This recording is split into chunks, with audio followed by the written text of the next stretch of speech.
His new book, The Next Conversation, Argue Less, Talk More, is out now. So here to grant our wisher, it's Jefferson Fisher. Let's hear it for Jefferson, everyone! Hey mate, how are you? I'm wonderful. How are you, Chris? I'm fantastic. My wife loves you a little bit too much, if you don't mind me saying. That's wonderful. Do you get that a lot? Yeah, maybe not with everybody's wife, but yeah. For some of the people who may never have heard of you, if they've just landed from another planet, can you give us that 60 seconds of how all this happened? Yeah, I started making videos in the front seat of my car with my own cell phone, and then before you knew it, after video, it turned into about 6 million followers on Instagram, about 12 million worldwide, and it's been a blessing. I make communication advice. And there was one particular video, wasn't there? Because you were making them and nobody was watching them, and you didn't really care. And your wife said, "Crack on." You said, "I'm going to carry on. I like this. I think it's going to something good is going to happen." And then you made another one. You went to bed one night and you woke up the next day, and literally millions of people had watched it. What was it, and what was different about that video to the others previous? The reason why the video was different, it was a video on how to handle toxic type of personalities. When people interrupt you, make you feel less, they belittle you.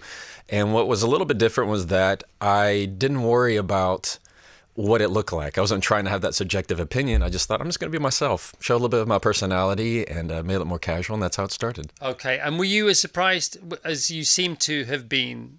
Because at the beginning of the book, you tell the story. Yes. Were you shocked the next day when you woke up? Oh, I was blown away. Yeah, I never, Chris, I never dreamed ever in a million years this is where this would land. I mean, it's been a little over 2 years, and it's just flown. All it's been? It's all it's been. Gosh. Yeah. And now there's a book. You wrote this book because people wanted it. You wanted to write it. I've made loads of notes in the book, as I always do. I don't think I've ever, if I really like something in a book, and I'm going to interview somebody about it, I circle it, I Sharpie it, and then I write, I emoji you heart. make it your own. You really do. Yeah, and then I love this. I've never loved this. I've never put more love thises in a book before. Oh, well, so should I just cut to the love thises? I love it. Because there's so many. So I love this. Your value makes the tough decisions for you. Tell us about that. Yeah, instead of worrying, what should I do? What should I do? Do I do it? Do I not do it? As long as you know your values, the values make the decision. So if your value is kindness, you don't have to worry about what to say. You know, if you value kindness, you will choose to say the kind thing. Yes. It eliminates the discretion from it. Makes so it very it's almost easy. like sort of giving yourself a set of rules that you just have to adhere to, as opposed to chopping and changing all the way through. Exactly. You take it to a company. You have company values, and if they follow those company values, it makes decisions at the micro level much easier. So a mission statement. So a company makes a mission statement, right? And then all the decisions from underneath that is, well, does a yes get me closer or further away? If it gets me closer, we do it. If it doesn't, we don't. So you can. What would yours be, for example? Then your values. Yeah. So I really have three, Chris, that I abide by. One is, if there is room for kindness, I will use it. Yes. I get that from my mother. My mother's very kind. Okay. And so I don't care what the other person does. I will choose to say the kind thing. Two, if I can't be a bridge, I'm going to be a lighthouse. Meaning, if the other person doesn't want to connect with me, I'm still going to shine. I'm still going to be there, and they're going to know where to find me.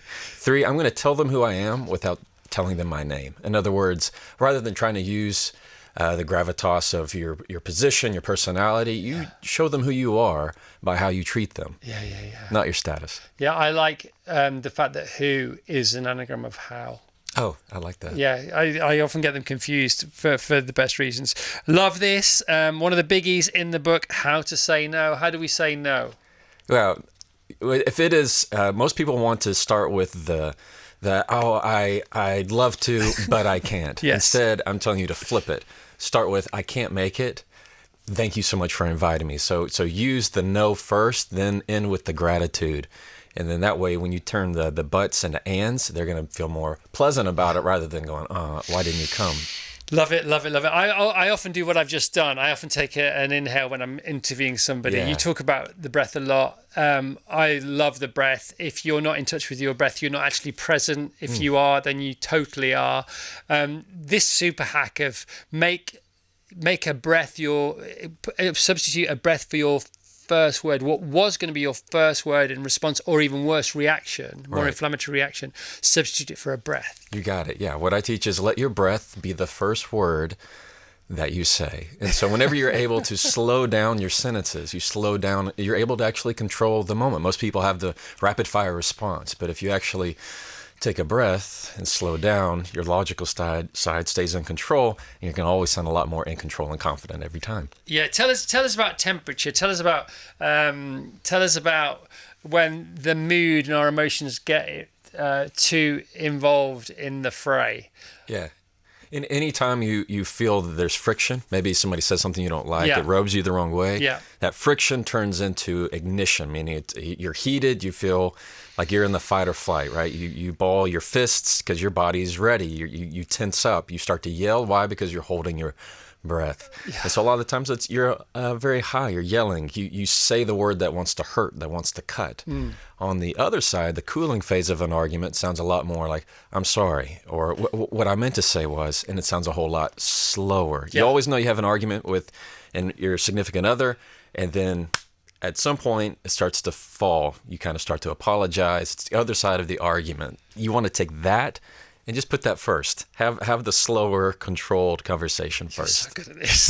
You're so good. Of course, you're good at it. Yeah. You did this for a living anyhow. So give us a bit more of that background. Yeah. So I'm a trial attorney. I've been a trial attorney for almost 15 years now. And so being able to ask questions in the courtroom when you're cross-examination. So it's not just the question of what I'm asking the witness. It's not even my words. It's how I'm asking it, because I have 12 people who are watching called the jury, watching the trial. I have the bailiff, the court reporter, the judge. I have people in the back. I have opposing counsel. I have the parties there. And so it's all about how you control the moment, that reaction. So if a judge makes a ruling I don't like, and if I act really upset about it, it's more telling to the jury of, oh, that must be bad for his case. Yeah. So you always kind of have to have this composed confidence about you of using very concise words.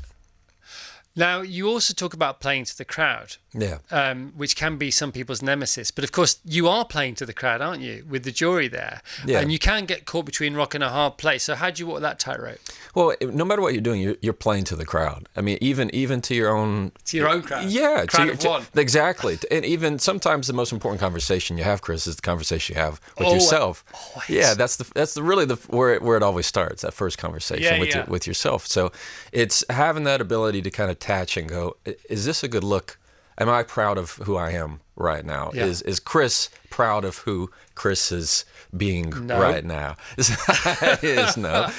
So that's, you always kind of have to have these, the sense of alignment with yourself, that you're always feeling like you're alignment walking. Let's talk about that a bit more. I mean, alignment isn't specifically mentioned in the book, but alignment is really important, isn't it? Again, it's about values. Again, it's about... They say about, like, for Buddhism, for example, you know, if you take on the precepts of Buddhism or whatever it may be, 14 layman's, 144 monastic precepts, whatever, and they say, oh, it must be so hard to live by those rules. So no, it's quite an undertaking to say to declare that you're going to live by them. But once you've declared that, it's actually quite easy to live by the rules. Right. You know, and it's the same with alignment, isn't it? Yes. Because if you are aligned with your own life on a daily basis, it is a heavier undertaking, and it makes we call it squeaky bum time, you know, because you think, you know, am I going to go for this? And you know, the decision makes you feel crazy in the tummy, but having made the decision, having sort of almost jumped out of the plane, then it's time to enjoy the ride. And remember, the falling is one thing, and it's the ground that might kill you, but maybe there is no ground, so just enjoy the ride. Yeah, and when I talk about alignment, it's not mentioned in the book, but I talk to a lot of companies. Yeah. And what I always teach is misalignment, right? When you're off kilter, it doesn't happen in just one big moment. Yeah. It happens in 100 conversations that never happened. And so if you want to have alignment in your life and with your relationships and your work, you have to have the conversation. It's not a new slogan. It's not a new software. It's not that piece of high tech. It's generally, you just need to have a new conversation.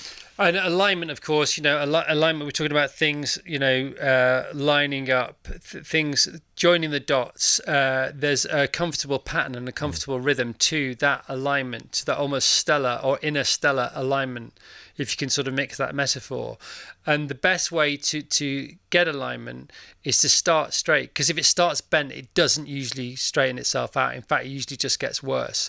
Yeah. So start from the right place. There's a great story you have in this book about somebody who who was on trial, and you were asking him about texting. and he just went he got so far out of shape straight off the back. Do you want to just? Yeah, this was a guy who I was questioning, and I was trying to make the point that he was texting while he was driving. I asked him, I said, "You were texting while you were driving?" He said, "No, I never text when I drive," which is a no-no, because he used the word never. If you use an Unless extreme, it's true, of course. Exactly. If you use the word never or always, and the thing is, Chris, that's rarely the case. You have your wife says, "You never do this." Most likely you say, "That's not true. I did it here. You tell me the last time I didn't."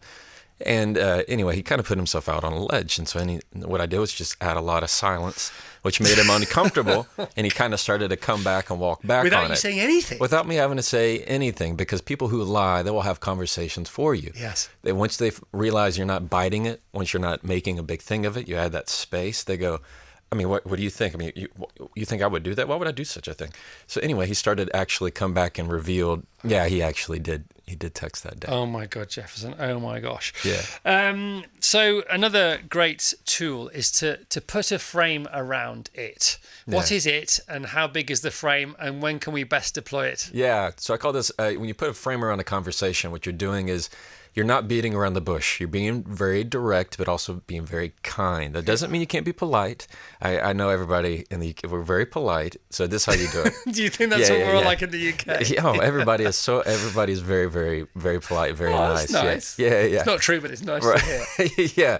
Well, they might say something mean in a very nice way. Yes. Yeah. So number one, you want to tell them what you want to talk about. Two, you tell them how you want to end the conversation. That's the key. You're telling them where you're going. Where's the finish line? Three, you want to get their buy-in into the frame. So it might be something as simple as, "Hey, Chris, I'd like to talk with you about our interview later today, and I just want to leave the conversation with this feeling like we're on the same page. Does that work?"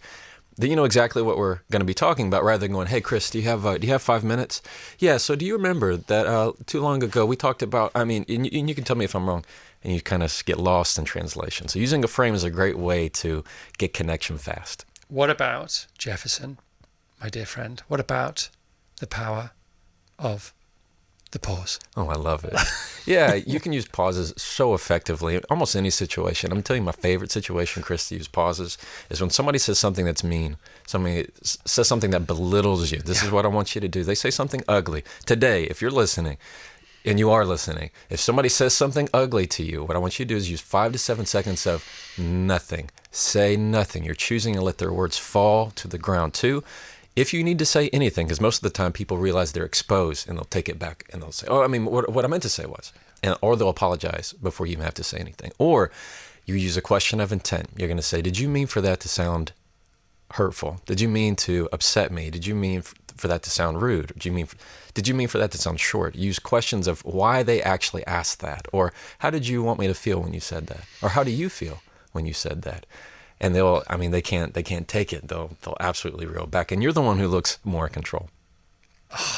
Yesterday I had quite an important conversation to do with work, and I paused a lot in the conversation because I was genuinely thinking of, I wanted to choose my words carefully. And I could feel the appreciation of the people that I was talking to because I was considering my answers. I'm not bigging up my part here, but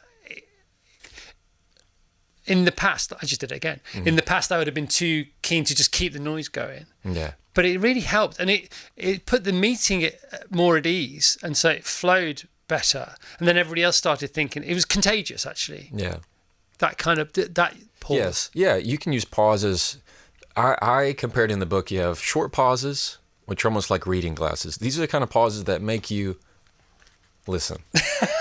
Right, the pauses that just give you just a little bit of hesitation you should before do this you for go. a living, mate. Yeah. Come on. Or you use long pauses. Those are the type that make people think about their words. Somebody says something ugly, you use a pause. You want to feel like you're grounded in that situation. You use a pause. Why? Because it gives you time to choose your words. Time to choose, is this the moment? Time to choose, is this somebody that is worth being in my life? And you can sense that, can't you? You really can. There's the South Korean art of I think it's called Nunchi, isn't it? I think we had a lady on the book on the show. She's written a book called Nunchi. It's in South Korea they do it a lot. It's the reading of a room. So it's the conscious reading of a room. You talk about this, your version of this as well, don't you? In the book, the scan. Yes. So you can do a body scan to calm yourself down, which is a bit yoga nidra. It is. But you can also do a room scan, which is the sort of more material or outer material version of that. Yes, and when you're reading a room, you're really picking up a lot of the almost the invaluables, the parts of the room of the how architecture. Exactly, how the whole situation is structured and framed, rather than what the words that people are saying. Yeah, it's almost more important how they say it rather than what they say. And I find the people who are really good at reading a room are people who are usually hypervigilant. They're people who are very attentive to where the danger is, it's like a soundboard. They know where the key ports are to go up and down of listening and in tune with what's happening. Yeah, and they have that extra capacity, don't they? Not just the span of their hands. Right. They can go low and high, or at least they know low and high is there. And they have they're so good at what they're doing. They're so comfortable in their own sort of window of talent that they have the options that they may never go to. But just the fact they know that means what they're doing is better anyway. Yeah, absolutely. There's a quality to it. Yeah, and that speaks to confidence. Who sounds more controlled and confident? Somebody who goes, "I already told you, Chris. I'm not gonna do that." Versus, did you do acting somebody at school said, as well? I didn't. Somebody who says, "Chris, I already told you.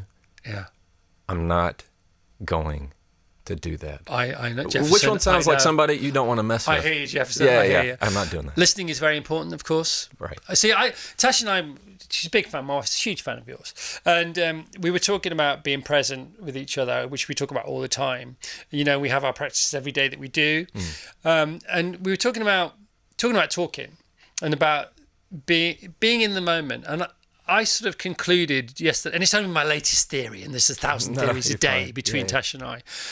I can only be truly present in conversation in two modalities. Number one, off the radio, only when I'm listening. The second I start talking, I am no longer present because my ego is immediately in play. On the radio, I can be more conscious even when I'm talking because I'm doing it. This is not a real conversation. It's an important conversation, but it's not a real life conversation. So I can, but listening is so important. And for me, listening is the only time in real life that I can be truly present. I think that's beautifully said. Yeah, it's very hard to do, to empty out your mind and just simply receive and just be present in that moment. What I would encourage, if people are struggling to have that kind of sense of self-awareness of being present in the moment, is using the phrase, "I can tell." All right, because it forces you to be aware of what's going on. So it might be as easy as, I can tell I'm not feeling myself right now. I can tell I'm not ready for this conversation. I can tell that I'm getting defensive. Anytime when you claim it, you control it. And it's much better rather than acting defensive and saying, "Me, what about you?" I can tell that's making me defensive. That right there is emotional intelligence, to be able to voice that, communicate that, and be a lot more present in what's happening. Yeah, and it's funny, isn't it? Because people talk about social media and they give social media a hard time, rightly or wrongly, or somewhere in between. But of course, the first ever social media really was our ability to speak. And we speak too much anyway. So people say you spend too long on screens. We all spend too much time talking. There's not this much to be said in the world. There's not this much that needs to be said. And you go to any area of solace and peace and tranquility, and there are very few words said, and when they are important, they're really worth listening to. Because you don't have to say things out loud for anything to be conveyed. Yes, we almost gotten to a point where people feel uncomfortable in the quiet. Yeah, they don't even like sitting by themselves. Yeah. in a quiet room. So it's gotten to where if there's something to happen in the world, it's almost required now that you have to have an opinion on it. Yeah. In fact, you have to share that opinion with somebody. And now we'd say you have to agree with my opinion about it. And they see modern social insanity is a sign, a headline red flag sign of our inability to sit quietly with ourselves. Oh, I like that. And we should just try it a bit more. I did underline this. I said start here. We've already covered it, but I do like it. It's to do with ignition and cooling again. I've written down here. The more you've got to listen to this, everyone. This is so important. Jefferson points this out. The more heated an argument gets and the more heated you are within the heat of the argument, the more stupid you become. You need to know this. Is that right? Yeah. And that's scientifically been proven, isn't it? Tell us Yes. about that. Yeah, I mean, anytime you get emotionally engaged, big time, where you're yelling and you're really in it, logic goes out the door. I mean, out the window. You don't really care what you're saying. You don't care if it makes sense or not. It's your emotions. When people, it's like you have a wild animal that comes. What do you want to do? You want to yell, scare it away. Why? Because it's a threat. It's the same thing happens in conversations. We want to yell. We want to scare the threat away, or we want to run from it.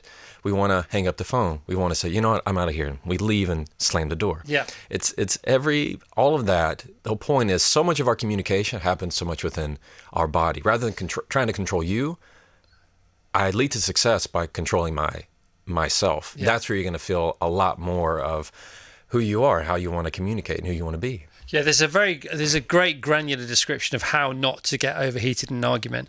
You also talk about the difference between negotiation and the chronology of who speaks first and last compared to the chronology of who speaks first and last in a row, because it's the opposite, isn't it? Yes. Yeah. Typically, you'd say in a negotiation, the person who speaks last, tries to win in some sense. And it's almost the opposite in communication, because the person who says the last thing is usually the first to apologize. Usually the person who says I have to have the final word. Yeah. I have to have the final say. I always have to be right. I mean, we know the people who always have to have the last word. Generally, it's something negative. They said that to stop the argument. They said something to really hit your insecurity. The knockout punch. You got it. And that they wanted to end the threat, final round, ding, ding, ding, KO. Yeah. And then typically they're the ones who all they've wanted is to be the first to apologize. That's typically how it goes. It's interesting, isn't Yeah. it? And what about when you talk in the book about, I can't remember specifically the bit I'm referring to, but when you talk about self-talk and you can make statements to yourself which aren't as useful as turning those statements into doing phrases. Yes. Yeah. For example, you can show confidence in conversation when what you say is exactly what you do. So you start getting into the habit of turning passive phrases into active phrases. So you're wanting to say, I am going to send this. What I'm about to talk about is you're kind of laying the roadmap. And then when you follow that roadmap, they go, oh, this is somebody who has credibility. This is somebody who knows where they're going. They've thought about it. Absolutely. Yeah. If you want to sound like you have more control, maybe more confidence in today's meeting, I want you to use the word direction. Just use the word direction. You can say, I like the direction of what this is happening, or I want to set the direction, or I like the direction of where this is going. Whatever it is, using words direction or navigate, it's much like you're the one who knows the heading. You know where you're going to be going, and you're the one who's going to feel a lot more confident. Yeah, certainty, isn't it? People is. like a bit. That's why guided meditations work, because you've got a guide, and you say, oh, you've done all the heavy lifting for me. I'm willing to follow you. And magical mystery tours are great on high days and holidays, but not in meetings. We don't want a magical mystery tour. It's true. Because it's time, isn't it? Yeah, it really is. Time is the most precious. Well, it's often the most precious currency, and often the most abused. Can I talk to you about even knowing the rules as well as you do? And having written them down in this book and recorded all those videos that are so popular online, quite rightly so, do you still become unconscious? Do you still forget your own rules? Because it's a bit like, it's a lot like meditation. It's a practice. Yes. Oh, yeah. I mean, I'm not the model of perfection here. I Well, mean, you sort of are. Yeah. I know it more than most. I'm more aware of it more than most. Why? Because this is my specialty. This is my gift. This is what I like to do. Yeah. Everybody has a gift. You don't want me, building your house. You don't want me installing your flooring. That's not. I'll do terrible. Now, that being said, I always have something to learn, and I always love picking up little things on conversations. I go, oh, that's interesting. I see how they framed it. I like kind of seeing the matrix behind the conversation of knowing what leverages and what's pulling and driving it. Do you get it? So what do you get wrong the most then? I would say it would be my just natural human ability to take things personally. Yeah. It's easy to. That's the thing, isn't it? It's easy to fall into this thing of it's all about me. Now, you take, for example, driving on the road. Usually somebody's going too fast for you, and they're going, hey, will you just get off of my bumper? Or they're going too slow for you. Will you get out of my way? Yes. You never see somebody and go, they are going the exact speed limit and they're a wonderful driver. You always don't feel like somebody's just like you. Like here in London, my limited time, London is huge. I never realized It's how actually huge. not. It feels humongous to me. Yeah, it's so not. as when you're riding, right, you feel you have all these pedestrians, and you're like, can you just get out of my way? Like, can you see I have somewhere to be? And when you're driving, but then when you're the pedestrian and you're walking, you're walking across the street, and you're like, look, these cars can wait for me. Can you see I'm walking? You see I have somewhere to be? Yeah. So it's easy to always flip your mind to just make it about you, and that's natural. It's natural. Not pertaining to your book, but generally, right? Do you think, because I believe this, but it's all projection. I believe that if I'm in a really good mood, which I hopefully am most of the time, especially when I'm in London, running across London, because I park up in Baker Street and I run here every morning and run back to the car after every show. I think if I'm in a better mood, less bad things happen to me to do with motorists and cyclists and other pedestrians. I just think I'm transmitting a more positive, less confrontational vibe. Sorry, this has nothing to do with the book. I love it. What do you think? I absolutely agree. And a lot of that is, and I'll tell you probably one of your secrets, aside from having wonderful, your mental health of what you're doing and you're exercising, you're focusing on the right things, is that I would be willing to bet you give a lot of benefits of the doubt, meaning you don't always assume that what is happening is what is occurring specifically to you. In other words, you might use the word maybe often. Maybe they're having a bad day. Maybe they need to get there faster than I do. Maybe's good, isn't it? Yeah, maybe they're feeling a little overwhelmed. Maybe they're hungry. Maybe they're tired. Maybe they're overworked. Maybe something's going on that I don't know about. Yeah. Whenever you're able to see the issue behind the person, it's instant relief. You're not having to grab and say, how dare they treat me this way? How dare they offend me? You let it go. And so whenever you kind of get into this, what I say to myself is, let it go, Jefferson. Drop it. Jefferson, Drop it. let it go, Jefferson. I'll say, let it go. Drop it. Put it down. I tried a new exercise a couple of weeks ago, which I think you might like, which is not trying to go through the day. Mm-hmm. It's very difficult on this show because this is a very I, me, mine show, because it's the show that I talk about my life and things like that. But I tried, and I still try, and it's fun as well. It's really gamifying. It's really playful to try to not use the words I, me, or mine for the rest of the day. And it's really interesting because it's a very sort of generous. It's a tool to synthesize generosity and fake it till it becomes real generosity and becomes a different conversational habit energy. Oh, I love that. I've never tried that, but I can see how that would be. I'm going to have to try. Try and say what you've just said without saying I. I've never tried that, but I can see. Oh, I don't even know if I could. I could do that. That's something that would be a wonderful habit. Yeah, exactly. It's funny, isn't it? Yeah. And you talk about apologizing, don't you? And you say replace the if with a that, or what is that lovely coding? So we have different ways of handling. I talk a lot about the book of apologies and the downfall of over apologizing, Chris, where you feel like you have to say I'm sorry in every single sentence. Oh, I'm so sorry. Oh, I'm so sorry I missed this. So sorry I'm just now getting back to you, whatever it is. And so instead of the excessive apologies that aren't really for something that's an error or a mistake that you made, instead use words of gratitude. Hey, thank you for your time. Thank you for your patience. Yeah, thank you for your patience. Yeah, I appreciate you giving me the time to get back to you. And you know what the other person says when you say, hey, I appreciate your patience? They go, I am so patient. Thank you so much. You know what I mean? You're the most patient person in the world. Exactly. You're giving them that value. You're reminding them to slow down. But I'll tell you also, it's bad apologies, Chris. The people who say, well, I'm sorry you feel that way. Yeah. That doesn't really feel like an apology, does it? Whenever somebody says to you, I'm sorry you feel that way, I want you to respond with, you don't have to apologize for my feelings. I need you to apologize for what you did or what you said. You got a killer smile, mate. You've said, Chris, in this interview more than anybody has ever said it before, and that is helpful, isn't it, to keep the other person engaged? Yes. Let them know that you see them, hear them, and remember who they are. Yeah, you've noticed that. Of course, I've noticed Of course it. you do. Yeah, it's wonderful also for remembering names. Yeah. Yeah, if you can use somebody, as soon as you meet somebody, you try to use their name in the next sentence. Yeah, of course. Use it again. It's a great way. It's funny because your 3 golden rules make up 2/3 of the book because they're so important. So the 3 rules are, number 1, say it with control. Number 2, say it with confidence. Number 3, say it to connect. And then 2/3 of the book represent those 3 simple tools. It's awesome. Jefferson, you are awesome. Your book is awesome. It's Jefferson Fisher talking about the next conversation, argue less, talk more. He's all over the socials. He's all over Instagram. Mel says, love listening to Jefferson. I've followed him for a while, and his wisdom, you're so wise, my friend, has really helped my kids deal with tricky people, particularly the bullies. He's awesome. Thank you for another epic interview. You're very welcome. Sue says, so happy for Jefferson's success. Been following since early days, and he's helped me so much. Thank you. Which is great, isn't it? Loads of these. Charlotte, my mindfulness coach, told me about Jefferson. Shout out to Colette. I was literally on another planet until she told me about him. Never heard of him and never really been in the moment until I realised the power of the pause and to take a breath. It's literally changed my life. That's wonderful.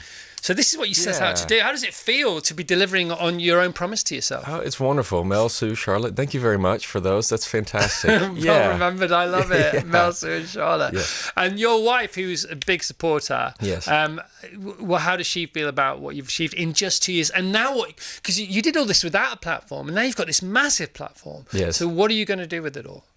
I'm just going to continue to stay the path. I think as soon as you feel like you deserve it, as soon as you feel like you're entitled to it, you lose it. It's like you have to maintain this sense of wonder about it, that you're just happy to exist. I think you do that very well, of just being happy to be here. Oh, it's the best, and that if it all went away, I know my mission. And we had to go. We did it. Yeah, and what a great game. It's the best game. Yeah. And there's a great phrase I've written on my garage wall. It says, if you ever feel like a big shot, you need to figure out how to make your way down back to servant. Yeah. And that's it. Sort of keeps me on the ground, not much to be honest, but it's as good as it gets. Yeah. It's great to see you, man. Great to meet you. Yeah, all right, absolutely. Great to see you. That is the wonderful Jefferson Fisher. Let's hear it for Jefferson. Thank you, everybody. Thank you. Yeah. I'm so glad my wife's not here, because having sat in front of those sparkling eyes, I might never have seen her again. Okay, that's it. Never invite him in again, but it was nice to meet him just the once. Jefferson, well done, mate. That's great. Thank you very much.